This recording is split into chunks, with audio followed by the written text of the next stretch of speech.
It's time for the Douglas Coleman Show.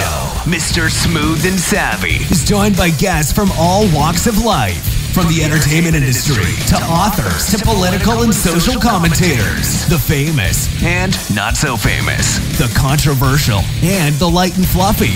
We have it all. Now, here's Douglas Coleman.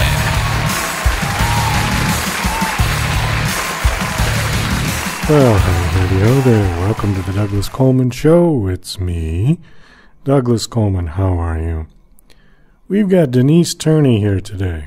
Denise is a novelist, public speaker, professional corporate writer, and she's a host of her own podcast called Off the Shelf Books Talk Radio, which has been on for 16 years. I can't believe it. I think that's amazing. We've been on for 6, and I thought that was a long time. Anyways, we have a great, fun conversation talking about writing and creative stimulation and just a nice, general, friendly conversation. So stick around for that. If you want more information about Denise, you go to www.chistel.com, CHISTELL.com. So check it out, and we will be right back with Denise Turney. You're listening to Mr. Smooth and Savvy right here on the Douglas Coleman Show. We'll be right back after these commercial messages. Hi there, this is Stuart Epps, record producer. This is my story about Elton John, working with him in those early years, going back to 1967 at Dick James, all the amazing tours, those first recordings, going through to Rocket Records. And it's an amazing story about his incredible rise to stardom and my part in that. So look forward to taking you on that journey. So here we go. Yeah, and to order this great audio CD, please just email me at stuartepps@talk21.com. That's Stuart, Stuart, Epps, EPPS, at talk, TALK, 21 in figures.com. Stuart Epps at talk21.com. Email me and I'll give you all the details for buying this brilliant audio disc. Thank you. Bye. DJC Music and DJC Productions are pleased to announce a brand new website. We have started a listing website for radio show hosts as well as potential show guests. This is a meeting site where hosts and guests can come together. Show hosts can list their show and types of guests they're interested in booking. Potential guests can list their talents, bio, accomplishments, or anything they feel makes them an interesting radio show guest. There are no recurrent payments, only a one-time $5 listing fee. Your listing will stay up until you decide to cancel. Previous guests of The Douglas Coleman Show are welcome to submit their guest listing free of charge. Go to radiohostsandguests.com. That's radiohostsandguests.com. Tired of living in a culture of lies, fake news, and alternative facts? The Pro-Truth Pledge reverses the tide of lies by calling on politicians, and everyone else, to commit to truth-oriented behaviors.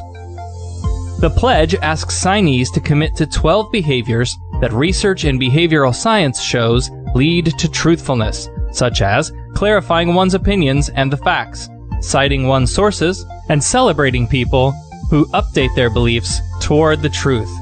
Private citizens who sign the pledge get the benefit of contributing to a more truth-oriented society. Public figures get more substantive rewards for signing the pledge in the form of positive media and public recognition. The pledge crowdsources the truth by asking volunteers to evaluate the statements of public figures who sign the pledge.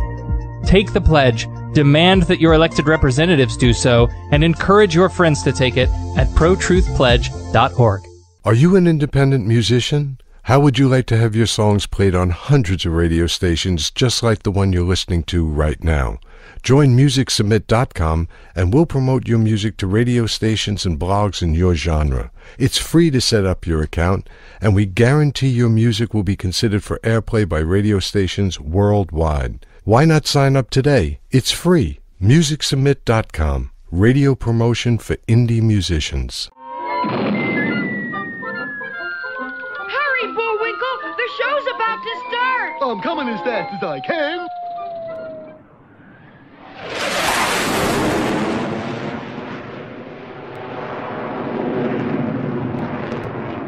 And now... Hey, Rocky, watch me pull a rabbit out of my hat. Again? Nothing up my sleeve. Presto! Ooh, don't know my own strength. Now here's something we hope you'll really like. Okay, please welcome to the Douglas Coleman Show, Denise Turney. Hi, Denise. How are you? Oh, hello, Douglas, to you and your listeners. Happy to be here. It's Friday, so I'm doing fabulous. Yes, it is Friday. Well, thank you for coming on the show. I appreciate it. Let's see. You're a novelist, public speaker, professional corporate writer. You have a podcast also, is that correct? I do. It's called Off the Shelf Books Talk Radio, and it's actually, you can get to it several ways. You know, iTunes and Blog Talk Radio is really where it's hosted, but it's on iHeart Radio, Google Play, so many different ways to listen to the show. But the start of the show launch was kind of funny. I was reaching out to a radio station owner who's done television and radio. He's based out of New York, to interview about my book, my first novel, Portia, which is an inspirational story about a woman dealing with breast cancer. It's a very uplifting book. But anyway, he said, well, why don't you just start your own show? And that's how I started Off the Shelf. I never in a million years thought I'd do a radio, and we've been on the air now 16 years. 16 years? Yes. Wow. It's total fluke. Was never anything on my radar. Wow, you got us beat by a long way. We're only into our 6th year, so congratulations on that. Congratulations. It's same to you. 6 years, okay. But how's your show doing? I mean, you getting good listeners and good response? Actually, the listeners, you know, the thing that when I first started with Off the Shelf, the listeners at through the Blog Talk Radio alone, I had like hundreds and thousands every show. That isn't as high as it used to be, but you can pick it up on so many different other, like I see in like iTunes, like I was telling you earlier. When I first started, you really just listened to it on the Blog Talk Radio. So people are listening to it from so many different ways now, so that's definitely changed. But always get good guests and get listeners. So I love it. Well, you're right. I mean, 16 years ago, there wasn't hardly any of the platforms that are there now. All of that, Apple Podcasts and Spotify and all that, that hasn't been around 16 years. No. So that's different. Right. Yeah, you're right. There can be, I think our show is on about 20 different platforms now. When we started, we were on 2, and that was just 6 years ago. Yeah. So see that, yeah. So, you know, you can just listen to the show so many different places now. So what do you want to talk about? Have you got a book or something to promote, or I'm not quite sure why you're here. Oh, well, actually, the Douglas Coleman Show wanted to connect with your listeners. My latest book, I'm actually working on a young adult novel. It'll be my first one, and just got some new illustrations that came across. But my latest book out right now is Love Pour Over Me. And again, it deals with real life events. So the point is like really to empower people and inspire people to continue to live their best life despite what is going on. Because in Love Pour Over Me, the star of the show is Raymond Clark. His mother has abandoned the family. It's just him and his father, and she left when he was 2, and he's left to the care of a man dealing with untreated alcoholism. So just, I mean, he's viciously mean to Raymond, but Raymond manages to make it, and he does well in academics, and he is so good as a middle distance runner that he's regularly on Sports Illustrated. If you make it in Sports Illustrated for track and field, you're probably a world class athlete. He does this while he's still in high school. So there's a mystery tucked into the story, and also there's a beautiful romance relationship between Raymond and a woman he meets in college. But you also get to see how his father and his relationship develops. And readers hated his father. I mean, so much at the start of the story, but it's my hope that by the time they get to the end of it, they can have some sort of empathy for him or insight into what made him the way he was. So what got you started writing books?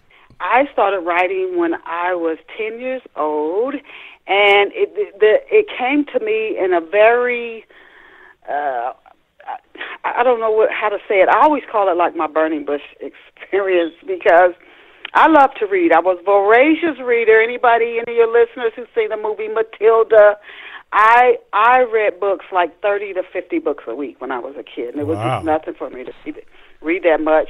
And so one day, my sister comes running home from school. She might have been about 8 years old. She's this bright smile on her face.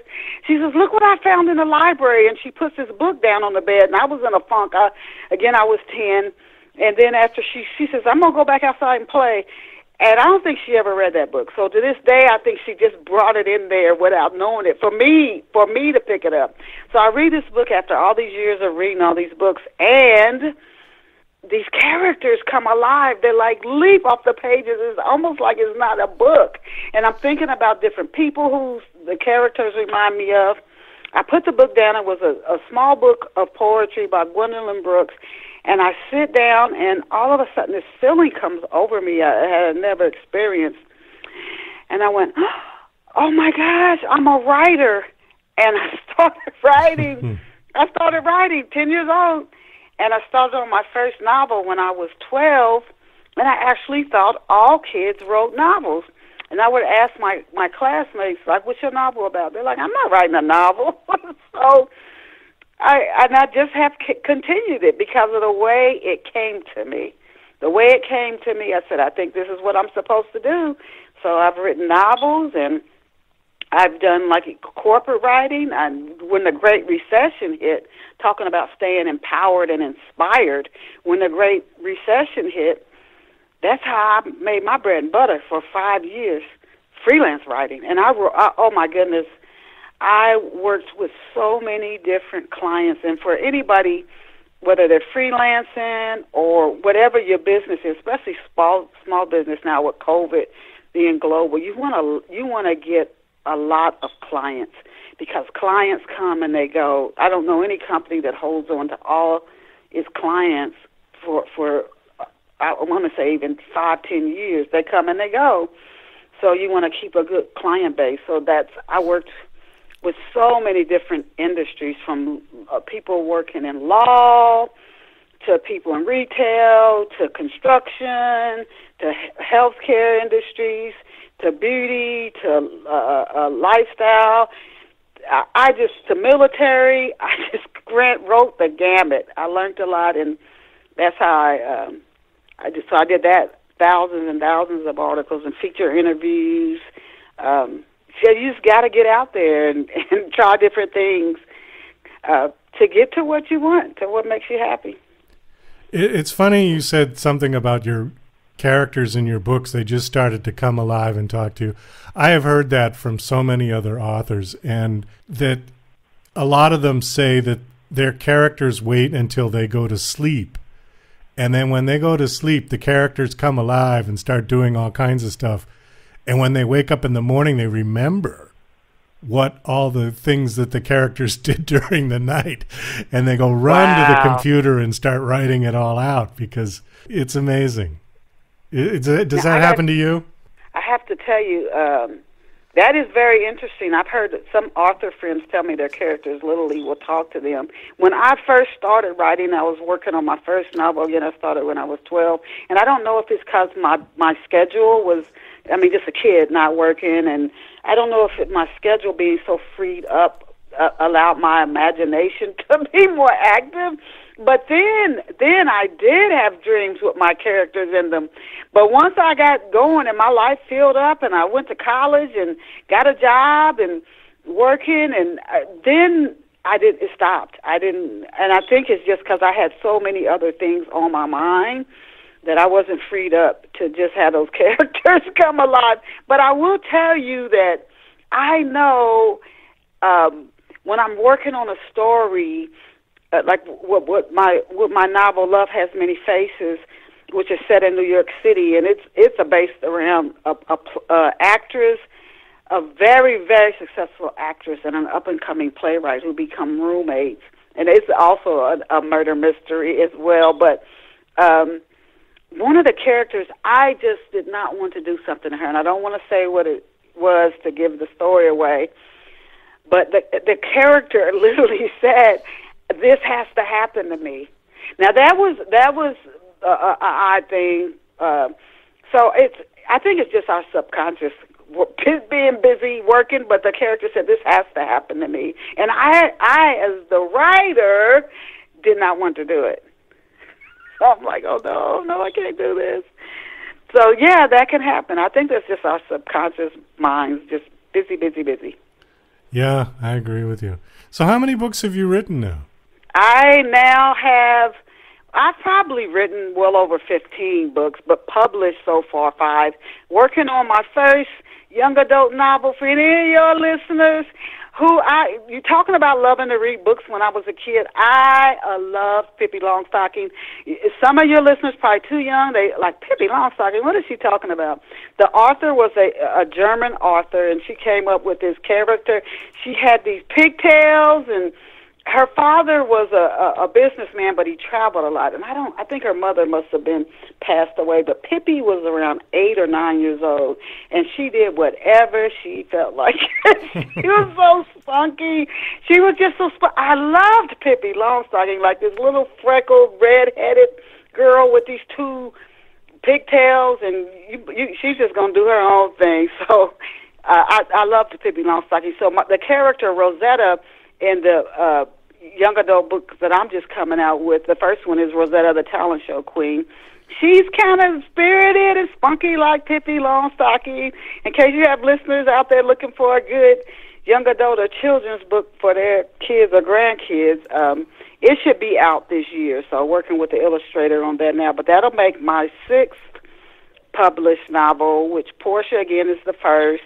And then I wrote Love Has Many Faces, which I told you about, and then Spiral, and that is, I never set out to write a murder mystery, but I think I've written 3 so far, and that one's set in the 1940s around World War II in Memphis, Tennessee, and then Long Walk Up is a book that came to me while I was driving to. I used to live up north in driving through Princeton on Route 1. And the very specifics of this story came to me, and it's about a little girl who's an orphan, and her mother and her father, once they pass, she's living in a small area in Africa with a village of people. And I saw a show. I tell people when I talk about Long Walk Up, I saw a show where a little girl, 5 or 6, and her brother was maybe 8. And there are kids all over the world like this, all over the world. So they would take like a cardboard and lay it down. They slept on it. They got up. They collected aluminum cans and got enough money to eat for the day. Their goal was just make it through the day, just make it through the day. So the Mulligan is kind of built on that a child like that. And she doesn't stay with the village when her mother passes. She goes up a hill all on her own, and goes into a busy market, but someone sees her there and helps her. But she goes on to become Africa's first woman president. So again, and that story came to me very specifically while I was driving just out of nowhere. That's Long Walk Up, and it is selling very well. It's, again, a powerfully inspirational story. And then I told you about Love Pour Over Me, and then Miss Rosetta. So that'll be my 6th published when Rosetta comes out. You know, it's funny, again, you said that one came to you while you were driving. I'm not an author, but I am a songwriter, and 2 of my best songs came to me while I was driving. It's very strange. Yeah, it's the mindset when you're driving, you know, because your mind's kind of wandering, and it's that time when you can kind of clear your mind and allow the creative ideas to get through. You know how you said, when you got older, you got busy, you were working and everything. Yeah. And you don't have all of that free childhood mind like you had when you were young. And I think when we're driving, it brings us not all the way back, but it brings us a little bit back because there's nothing you can do. You're stuck in the car. You're going somewhere. There's not a lot that you can do. Just sit there and try to concentrate on the road and not hit anybody or get hit. And that's interesting, and it proves the point of why we should sit down and relax. And it's something that when we get older, we just don't do. We just got too much to do. I just don't have time. I just have to do this. I don't have time. I just have to. We just go. Even people who are working from home with COVID-19, they tell me they feel tired and like overwhelmed because there's this. I don't know where this comes from in adults. This constant need to be doing something. It's like you just can't sit down. You constantly have to be doing something. So even with people who are working from home and they don't have to commute back and forth, they just tell me that their schedule is just still overwhelmed. It's harder to do. I think it's harder to do when you're at home than it is when you're in the car. Because at home, you can sit down in your favorite chair and you can relax. But there's always other things around. You think, oh, I should get out there and do the dishes. I should do my laundry. Oh, I got to clean my room. I got to clean the bathroom. There's all these different things you can do. When you're driving, you're stuck. There's nothing you can do while you're driving. Just sit there, and then your mind can open up enough for some good song, some great song to come through. Okay. And it forces you to clear your mind because you're just sort of stuck.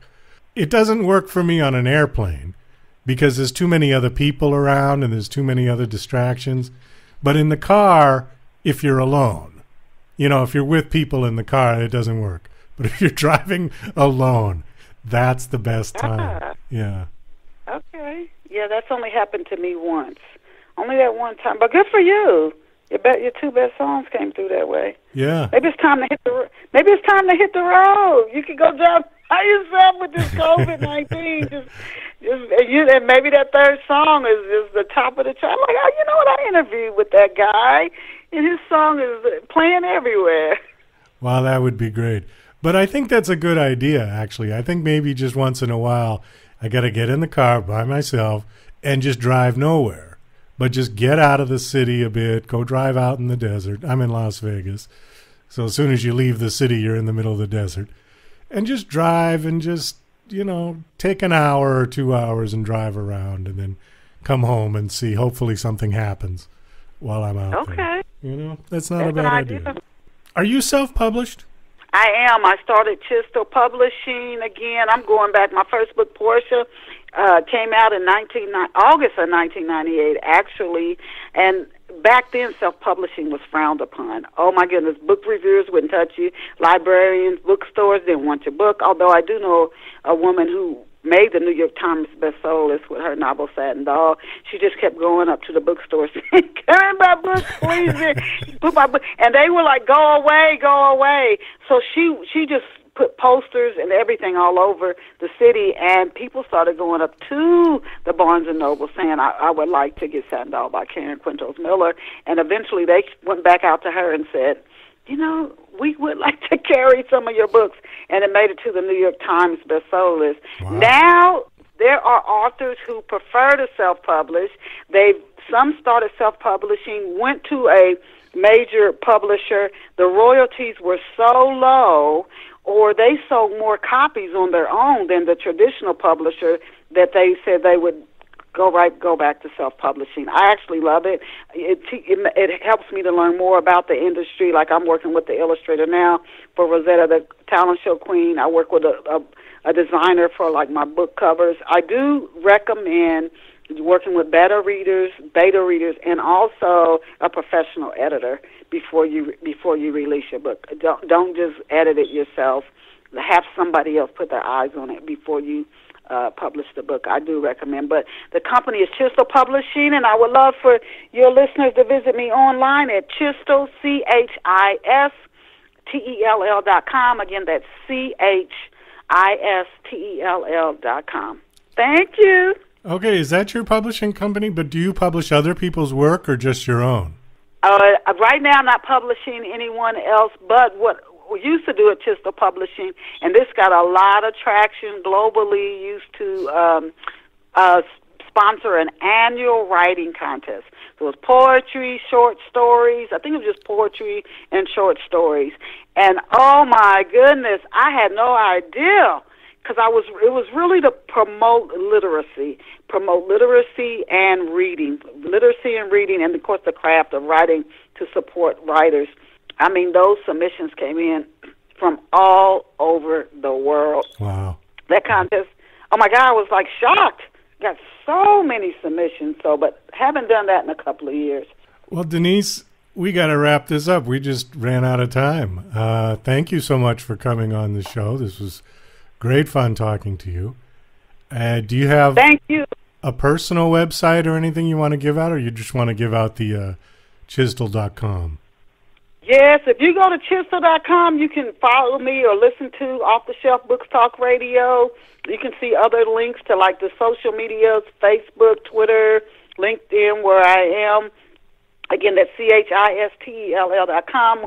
One-stop shop for everything. Oh, all right. And thank you again. I really appreciate this. Oh, you're very welcome. Thank you for coming on the show. Enjoy.